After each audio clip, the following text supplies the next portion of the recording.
Hello, everyone, and welcome to yet another edition of Living on Music. I'm Steve Hauk, and how exciting to have a full-length edition coming your way with someone like this. She has been called sweetly soulful and powerful. The people have said think Aretha Franklin, even Janis Joplin at times, and also some of the blues singers of the past. She is a blues rock singer-songwriter, and her name is Deborah Bonham. Deborah, over the course of her career, has established herself as one of the UK's finest blues rock soul singers. She has 3 previously released, critically acclaimed albums. She's toured the US, the UK, all over Europe. In fact, her upcoming tour agenda has a number of gigs around. I think Portugal was one, if I'm not mistaken. There was England, Ireland, just all over the place. And she's also toured with artists, including Foreigner, Paul Rodgers, Jeff Beck, Van Halen, Slash, Humble Pie, Donovan, and others over her illustrious career growing as a singer-songwriter. She also has a new album out with her longtime collaborator and her husband, Peter Bullock, a spectacular guitar player. They've been together a long time, and they've collaborated for a long time, and they just released a new record, Bonham and Bullock, which we'll talk a lot about. We will also talk about, Deborah Bonham. Deborah Bonham has a brother, actually 2 brothers, Michael and John. And yes, it is John Bonham, the late and great drummer for Led Zeppelin, is her older brother, one of her older brothers. And we will talk, of course, as she has many times, and hopefully she'll have a fun time again. There are some great stories about her childhood, even with John, and also as she got older, being able to follow Led Zeppelin's growth, again, from the perspective of a young girl and then a younger young lady as she was growing up. But she also had Robert Plant as a mentor for her vocal learning as she was growing her voice and growing her talents. And wow, we'll talk about that too. But also, again, very, very much about her own career, and again, the new album Bonham Bullock, which we'll be playing some songs about. And I can't wait for you guys to hear and see and hear this wonderful conversation. Ladies and gentlemen, welcoming to Living on Music, Deborah Bonham. Deborah Bonham, welcome to Living on Music, my dear. Thank you so much for being here. Oh, it's a pleasure to be here, Steve. Really is. I've known of your name for many years. Your name, Deborah Bonham, as a really revered and wonderfully respected singer in the UK and also in the United States and things like that. That is what is such an exciting thing as we talk about you. And also what I talk about a little bit, Deborah, at the beginning of these shows, this will hopefully tend to seep out a little bit, but we talk a little bit about the last 2 years of your life as a musician during a pandemic. And I know UK was hit hard. We were hit hard here. Talk a little bit about how Deborah Bonham and Peter and your team got through the 2 years. You had a lot of good things happen, even amidst the concern. Well, it was a shocker because we'd been recording the new album, right, and we'd sort of got to the stage where it needed mixed, yes, and then the pandemic hit, and I was about to go over to Peter Gabriel's Real World Studios in Bath with Tim Oliver. Yes. I was so excited. I bet. Oh. I was. I'm a big Peter Gabriel fan, so I was really excited.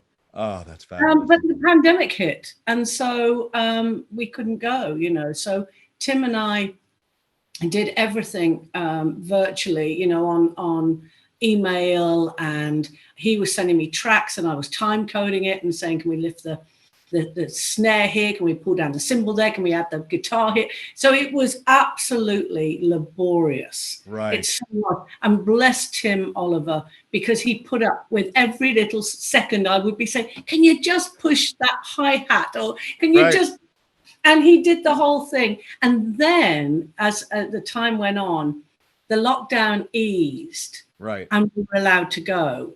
Yes. Albeit you had to, you had to have your temperature taken and you had to wear your mask. Right. And it was all of that.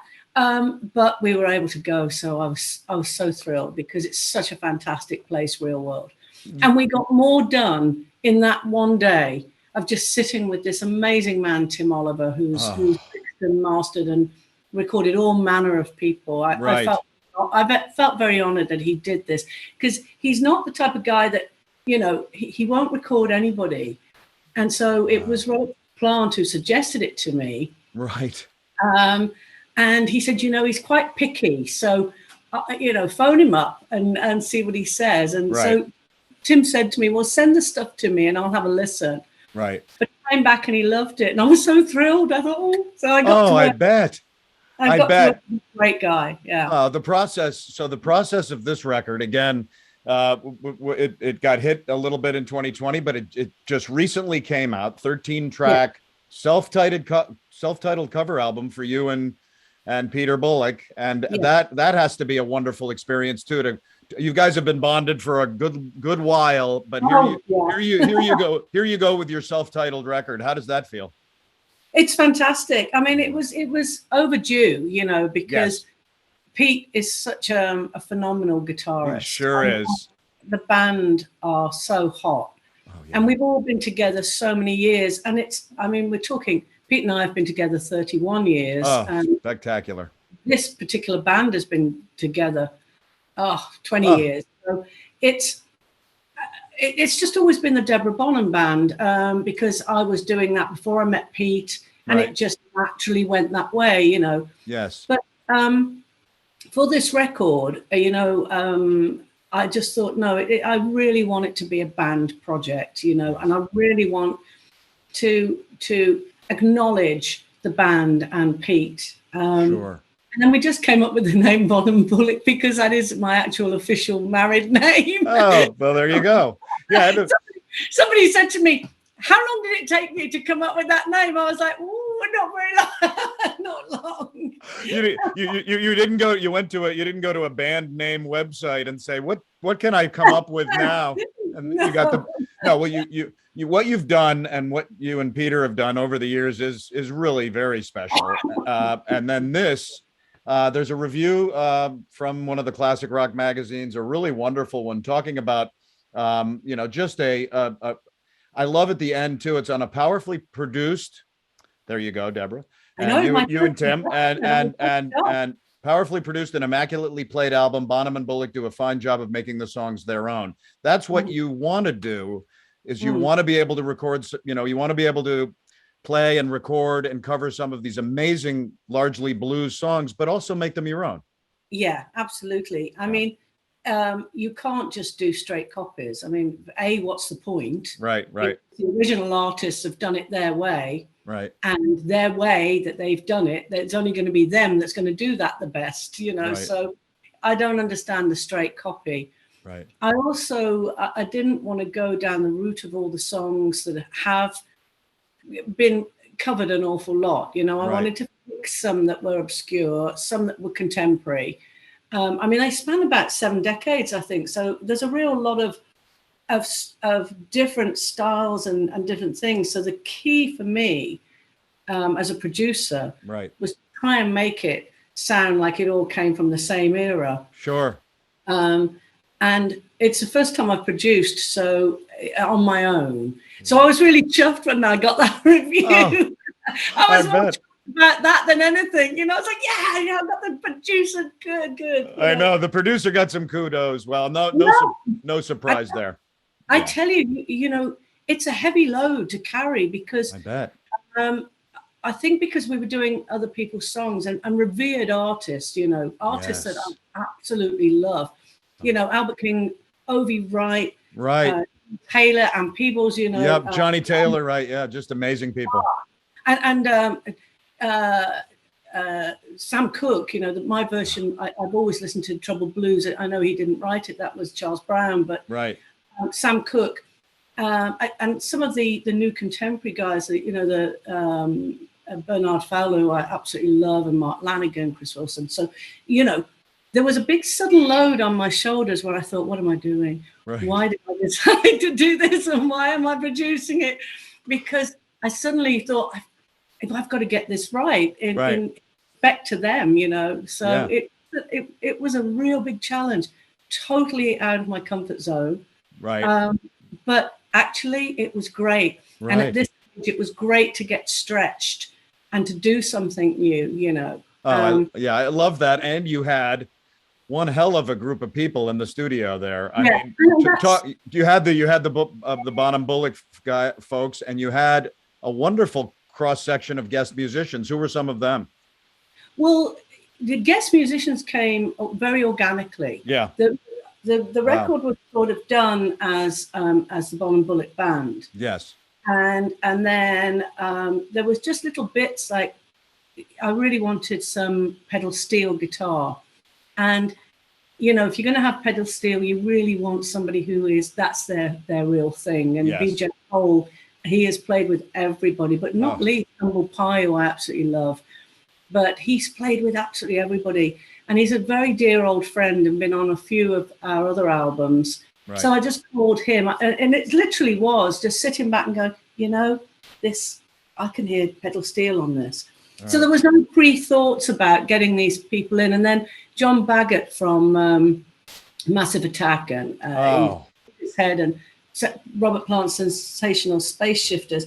The guy's a total genius. And I just knew I wanted a little bit of tiny programming, just a bit, but a few ethereal sounds, and I knew he was the guy to do it. So again, I was phoning him up and just said, look, I'm just sat here listening to it and I can hear you. Yeah. So that's how it sort of all came about, you know? Oh, yeah. And it really is wonderful. I've been listening to a swath of what it is. In fact, let's give some of the Living on Music Nation a little bit of Deborah Bonham, Peter Bullock, and their incredible band. This is from the brand new self-titled record. We're going to play a little clip of this wonderful Albert King song, Can't You See What You're Doing to Me? Thank you.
Yeah, that's wonderful. You know, Deborah, it shows, you know, what you guys are at right now. It just, the level of playing, the sound. You're giving it your own. It is Albert's song, and it is your song as well. And I just love it. Also, what a band you guys have behind you. And I know that within the last, what was in the last year or two, there was a gig at this place right here, Royal Albert Hall, with Paul Rogers' Free Spirit Band. I mean, as a kid, we're a year apart. I'm a year older than you, so we're in almost the exact same generation. And growing up with Bad Company and seeing them in the 70s was such a huge thing. I was such a huge fan. And the fact that you guys are playing, how did the Paul Rogers relationship begin? And then the band behind him in that show was your band, and you sang there as well. We got a support tour back in 2004 with Paul. And it took me 3 days to actually meet him. And he came up and he said, "Why haven't you been to see me?" But I was so sort of, don't go near his dressing room type of thing, right. you know. And him and his wife, Cynthia Kerelick, she was Miss Canada, absolutely as beautiful inside as she is outside. Right. And we just became real good friends. And I saw that Paul was watching Pete and taking a big interest because Pete channels Paul Kossoff quite a bit and all that sort of from Free and Rory Gallagher, and he absolutely loved Mick Ralphs in Bad Company, same thing. And I'd grown up with Bad Company because they signed to Swan Song. It was a label. Exactly. Yes. Yeah, I remember when they first signed, and they had a single, Can't Get Enough, and they were about to sign to Swan Song, and I think they were on Ireland. Right. I think. And they had the single, and we had a TV show in the UK called Top of the Pops, and it was the only place that you could hear music, Yes. And they were on there. And my brother John, got us all round to watch the TV because he was so excited about this band they were about to sign. Oh, God. So I told Paul Rogers this. And at the end of this tour, he suddenly came up to me and he said, "Listen, why don't you come out tonight? And why don't you sing Can't Get Enough with me?" And I was like, "Oh my."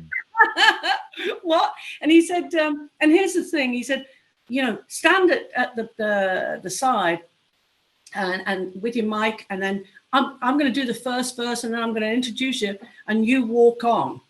Oh, and man. As soon as he said that, I thought, okay, I can do the singing, but the walking, I'm going to be a klutz and I'm going to fall over and it's all going to go wrong. Oh, no. I was practicing my walking behind the stage, trying to be cool. Paul Rogers walking, he's just the coolest of cool. Wow. And I'm thinking, "Oh, Deb, you're going to fall over," Anyway, it worked out. So that's how we got friendly. But I watched him watching Pete, and then his wife and myself got very involved with animal charities and children's charities. And then we concocted an idea of doing a charity show for our charities of the band. And Paul said, "Well, okay, yeah, I think this is a great idea. I'll sing in front of Deb's band, and Deb's band, we can do the two bands." Right. And it went down a storm. And so we did, I think, 3 of those. And then he suddenly turned around and said, "You know what? Let's take this on tour." Oh. Then ended up the last night at the Albert Hall, which was just incredibly special. That's spectacular. Amazing. Well, it was a bit nerve-wracking for Pete because sat in the audience was Jimmy Page and Brian May. So Pete was like, "Oh, good grief, I got to go out and play guitar in front of Jimmy Page." Oh my God. Well, it was bad enough me singing. I was like really worried because I opened up the show, But yes, you did, and luckily, Pete is that great. And I got a quick clip of that evening, a couple of clips actually of that evening. We'll put them together right here. The first one is you playing with G. Lewis. Yeah. And I think that was at the beginning. It was a song called "Stay With Me, Baby." We've got a little bit of clip of Deborah doing a beautiful job with that. And then "Take Hold" on Peter Bullock with Free Spirit Band. He is wailing in some of this part of this clip, and I love it. And this is a little bit of the Free Spirit Band and "Be My Friend." Where did you go? Where things went wrong, baby?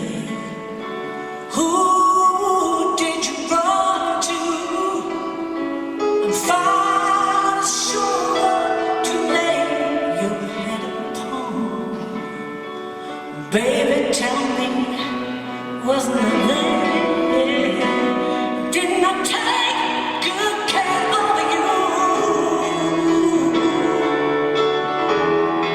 Said, oh no, I can't believe you let me down. Stay with me, baby. Please stay.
Yes, you guys behind me, Royal Albert Hall, and this wonderful lady that's living on music today with us was there with Peter and the band and Paul Rogers. I love those clips. That must be just even though you have played all over the place, the world, and have done amazing things and played in amazing venues, playing that right there in the UK must be just still wonderful, playing Royal Albert Hall, right? There's nothing like playing the Albert Hall. There really isn't. I mean, you think of all the great artists before you that have trodden those boards, right. And that's what got me. Even the fact of Led Zeppelin, I found it really emotional because one of the greatest shows of Led Zeppelin was at the Albert Hall. So it was just the fact that my brother had been on that stage as well. Oh. It was immense. It was. It was. And something that I was going to mention, but I'll mention now, I was 16 years old and took a train with 3 friends from Wilton, Connecticut to New York City. And we saw Led Zeppelin. And it was one of the great experiences of my life in 1977. And, you know, we're going to go back into your life a little bit, and we'll talk a little bit about your relationship with your one-of-a-kind brother and also your family. Born in Redditch. What I love this in 1962, and I'm a 1961er, so we're right there together. I love the fact that the 90% of the world's needles were manufactured in Redditch at some point.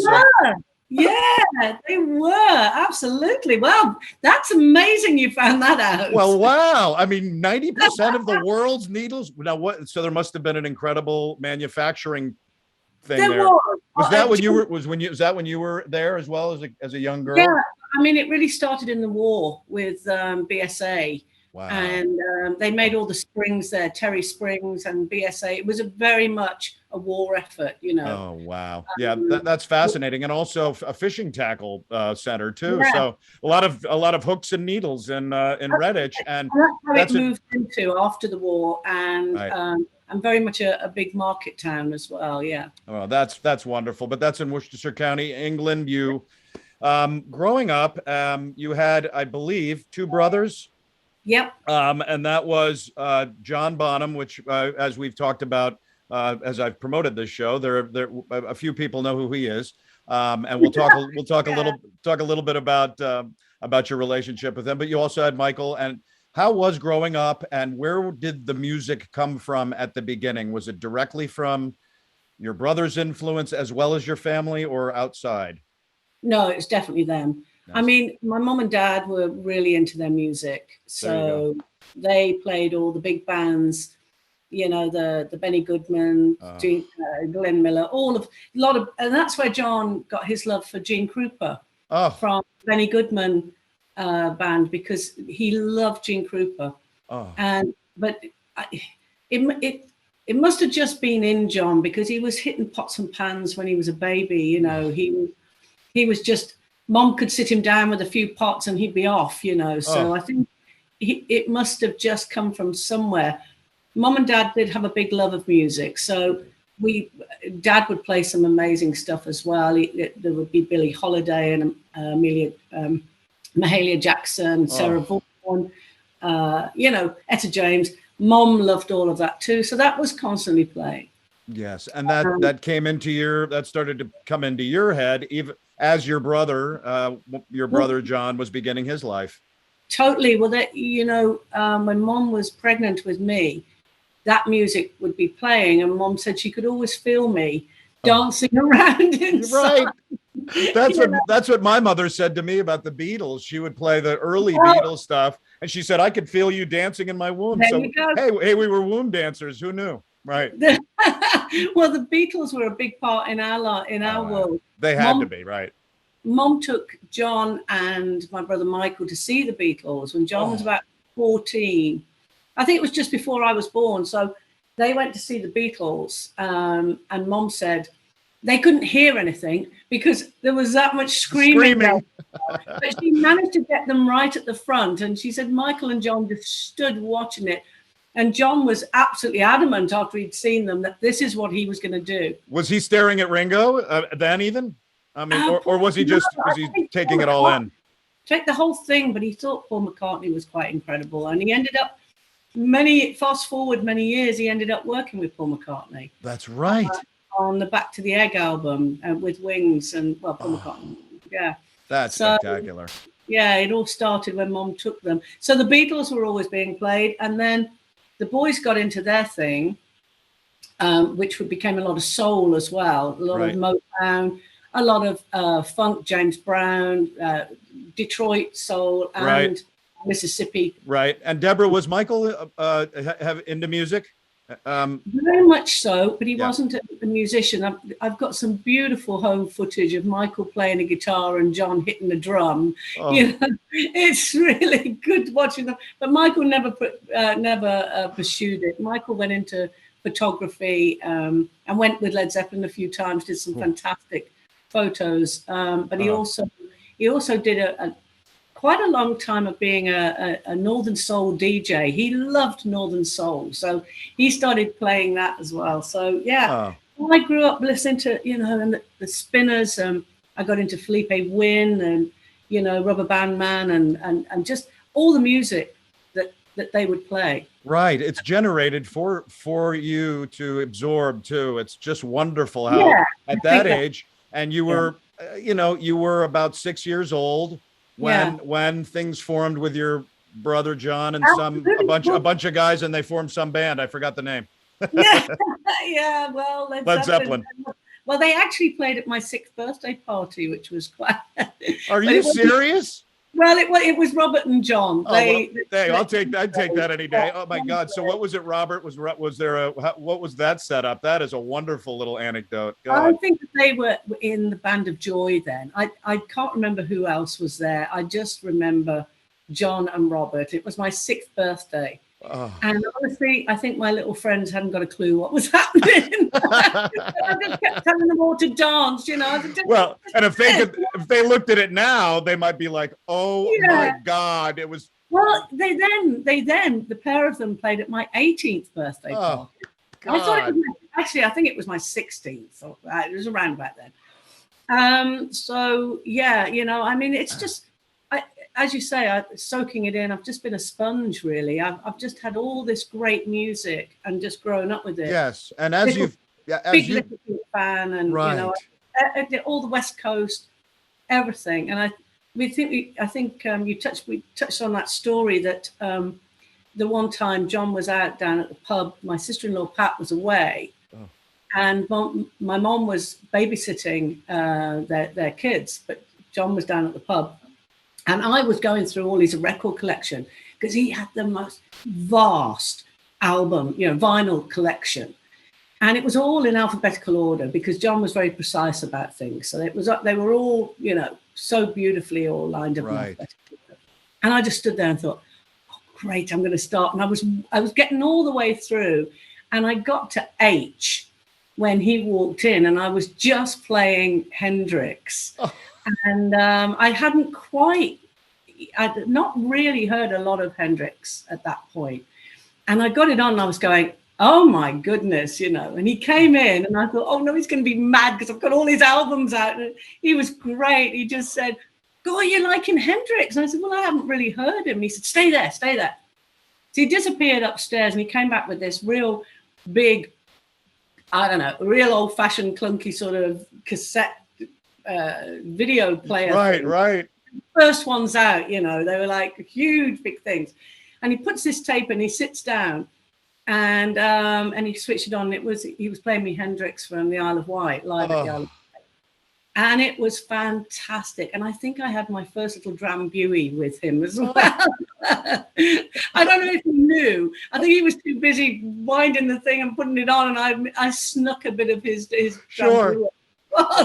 Oh, that is spectacular. Does that really, and I've read a lot of your conversations with people in preparation for our talk, and was that kind of over the next 12 years or so that you had your brother around in your life, was his ability to kind of pass on his musical world to you through that time, as you grew your own?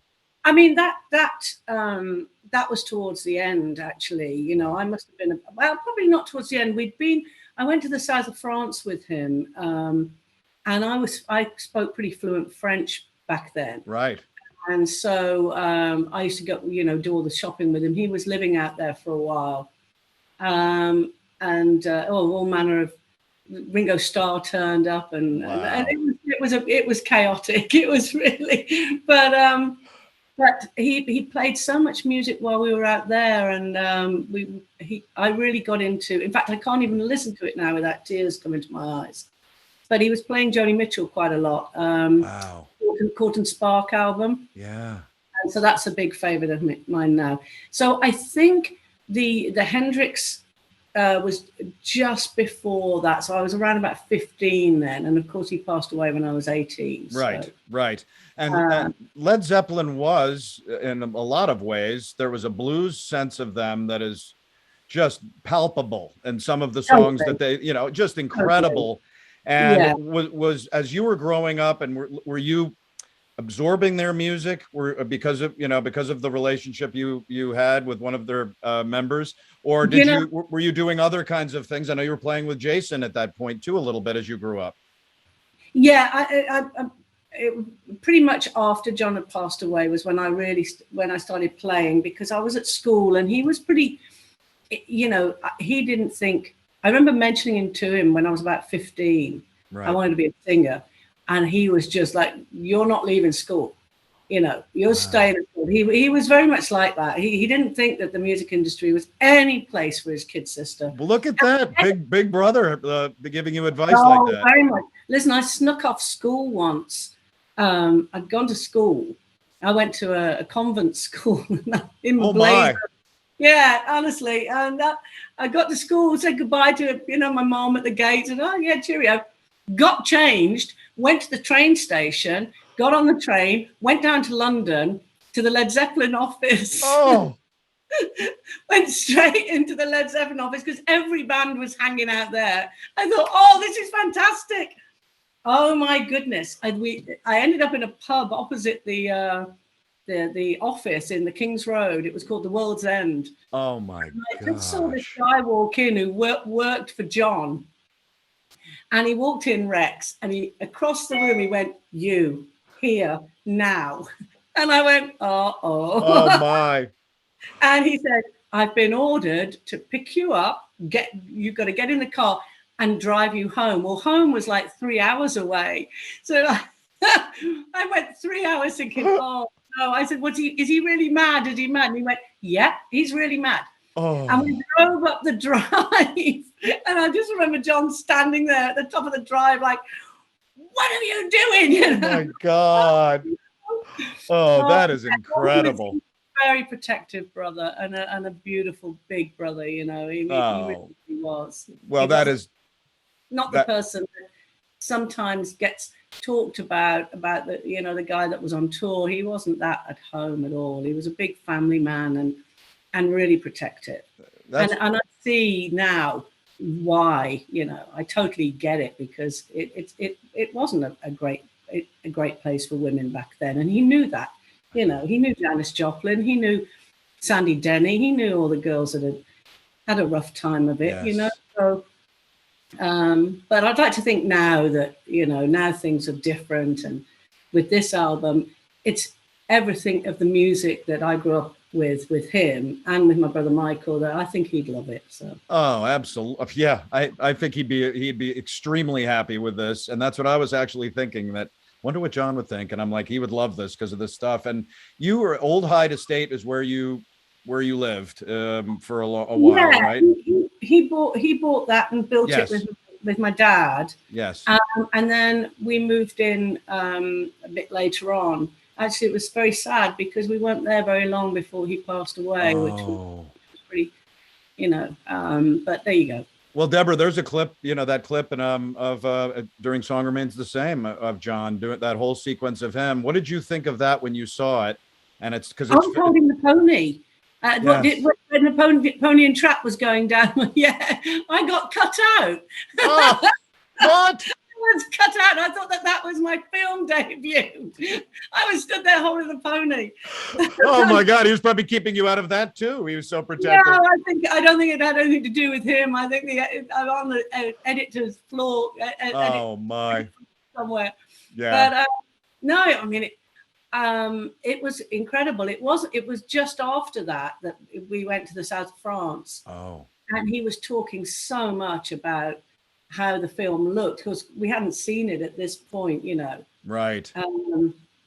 So he was just in awe of what Jimmy had done, you know, and he was talking about it. He was very excited about the Song Remains the Same. Yes, that album seminal for me as well, growing up in the 70s and falling in love really with Led Zeppelin on that album.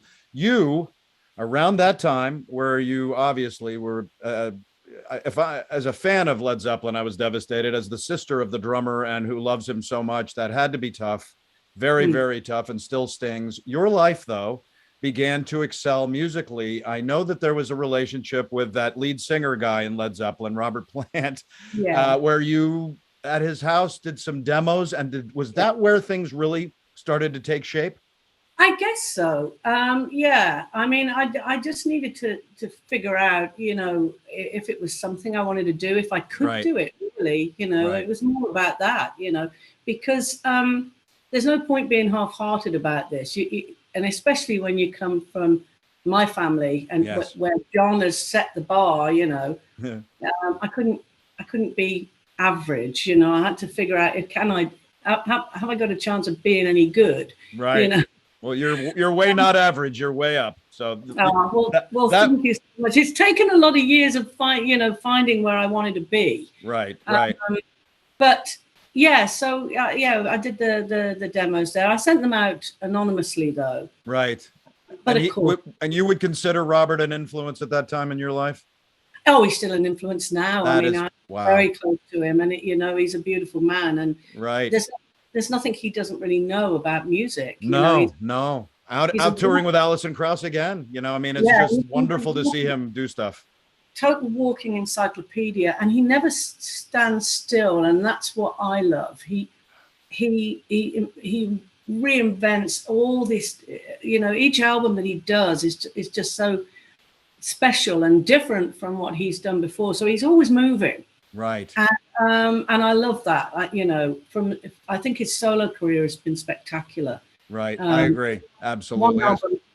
one album in particular would be one of my Desert Island Discs, which is an album called Fate of Nations. I just thought it was spectacular, but Yeah, I love all of his albums. So, you know. well, that's not a bad person to have a. Well, that's how I got Tim Oliver. That's how I got John Baggott. You know, I follow behind him and go, "Oh, yeah, I love the sound of that," and then go and bring them up. Oh God! And you said earlier that Robert suggested the Real World Studio to you.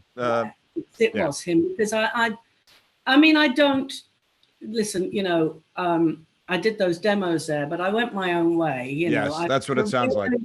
I never really wanted to just be, you know, copying or going there and getting the help and from, oh, Robert help me, or Jimmy, or this. That really didn't happen.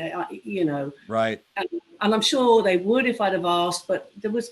I really wanted to find my own way in this. Yes, and you did, Deborah. Right then, I mean, it was around '85 where you landed the record deal with Carrera, and it was For You and the Moon, and that reached levels. That sounded like a wonderful kickoff for you. Well, the problem was that's when I really started to find out how the business is. Oh, there you go. Yes, right. Bittersweet. I had absolutely very little to do with that record. Wow. You know, all of a sudden it was, okay, we're going to put you in Germany. We're going to make you're going to work with these people. We're going to change your songs into this style. And oh my! You sing, you know, and that's when I started to realize, okay, so this is what they're on about, you know. Oh, wow. And again, as a young girl, it's difficult because all of a sudden you're not just selling the music; they're wanting you to look something as well, to package you.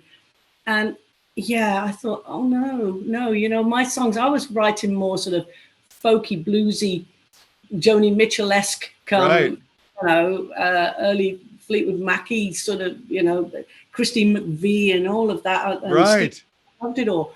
And all of a sudden, there I was doing this rock pop, and it had no blues in it whatsoever, and it was complete, or soul. It was very, very European almost. I mean, it did great. I guess the people knew what they were doing, but it wasn't me, and it was quite a struggle from then on to find my voice, to say to people no.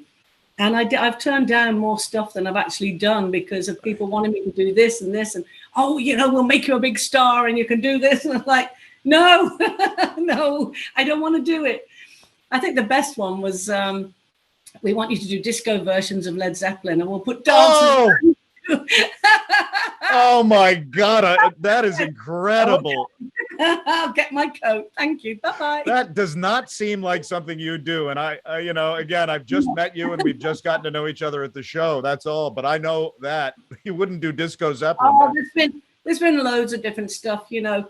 So it's taken me a long time to find my way, you know, and with the help of this incredible band and a wonderful guitarist husband, Peter Bullock, you know, I think now is when I've really thought, I found it. This is where I want to be. Oh, that's fabulous, It's taken a long time, but at least ways I'm there. So, you know, yeah, I'm very, very happy in my skin, where we're at. And everything that we've done on this album, I'm very proud of it. Oh, I'm so glad. And that is wonderful, because looking through your last 20 years, it seems like you did find the ability to do what you wanted to do. Yeah, I never quite had the record label support until we met Quarter Valley Records. And I mean, they've been spectacular. And especially at this age, I thought we probably, you know, wouldn't get another chance with a record label, but it was the Albert Hall that they recorded for Paul Rodgers. Oh. And then that album came out and it went to sort of number 2, I think, in the Billboard charts. And then when Paul said, let's take this to America, and we did the Stars Align tour with Jeff Beck and Ann Wilson, Quarter Valley boss, Bruce Quarto, and his label manager guy, operations manager, Mike Carden, who run East West Records and Eagle Rock. He was a very, very well-known A&R guy in the day. And they came to the California show and they saw us, and then they came down to the Nashville show and said, listen, we want to do something with you. And I thought, okay, is this going to be how they see it? And they gave us total carte blanche to do the album we've always wanted to do. And they did not interfere with any of the musical direction at all. The only thing was that Bruce, when I sent it to him, you know, I asked him for his opinion and he loved it. And we talked about a few things and he was absolutely amazing, that trust. So they've been a wonderful record label for us. I'm so thrilled I got to meet them, and it was through Paul Rogers and Cynthia Rogers. Oh wow, that had to be a wonderful thing to evolve through your you know, going through your ladder of music to be able to get a record company that you can work with, because it's they've been amazing, honestly. Yes. They didn't get involved. They just totally went, okay, Deb, if you're going to produce it, off you go and give us the final product. Right. Yeah, that is special. And you know, to have that happen at this stage and for us to then make the album that I've always wanted to make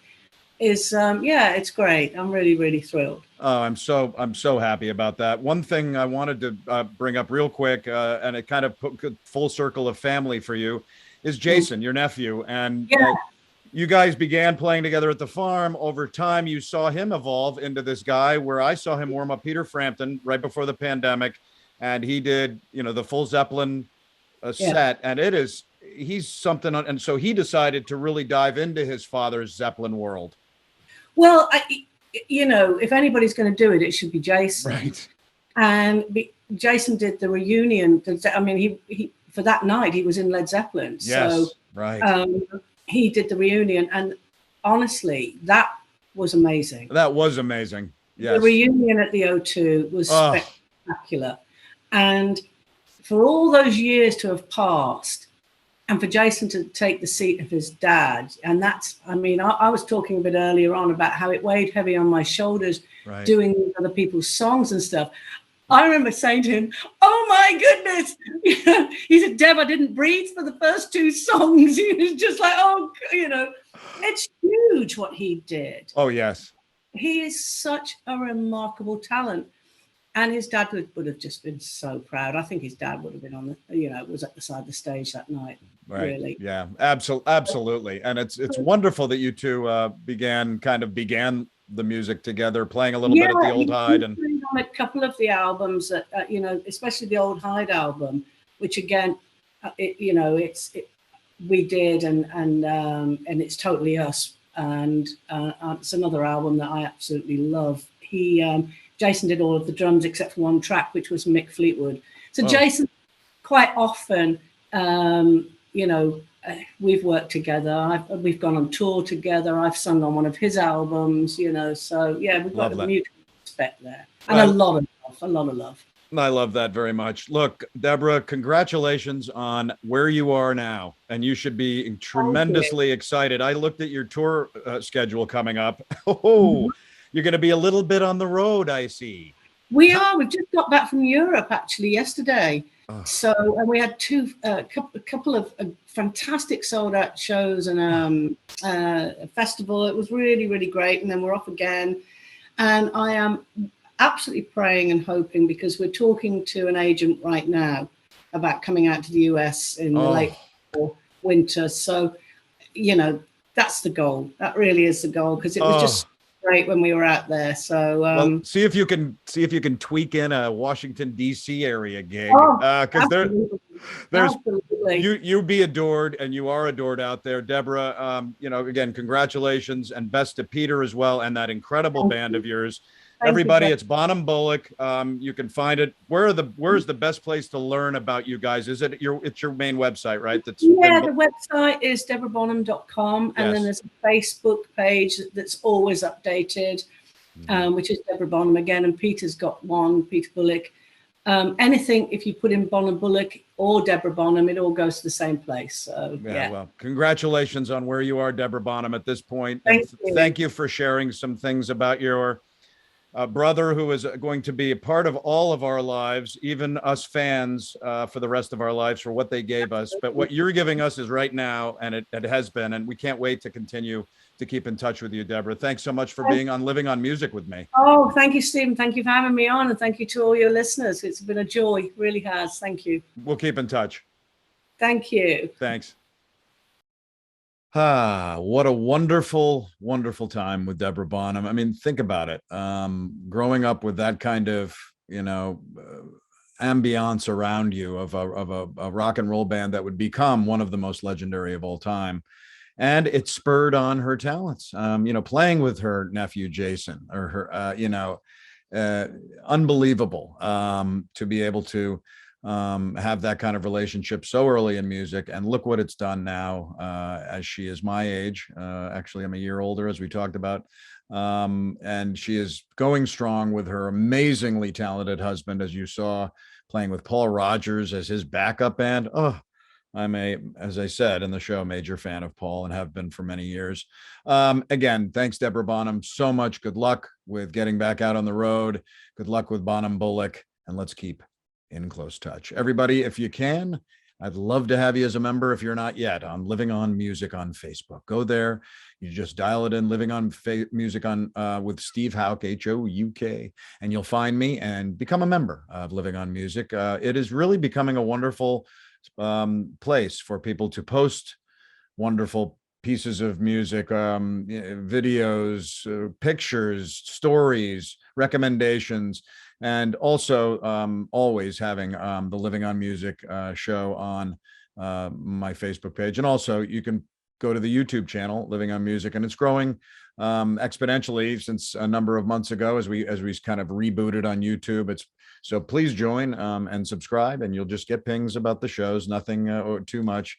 And we'd love to have you. And if you're a podcaster and you love podcasts, Living on Music is on Spotify. It's on Apple Podcasts, Google Podcasts, iHeart Radio Podcasts, a number of other ones. So if you like to podcast, if you like to be doing other things and listening to the show, please feel free to join Living on Music with Steve Hauk as a podcast. Once again, thanks to Deborah Bonham. What an amazing, amazing experience with her. Please keep track on the Facebook page and also YouTube if you pop in to follow Living on Music. We've got some incredible people coming up in the next few months, and we are going strong. So once again, thanks so much to Deborah, and everybody, please keep living on music.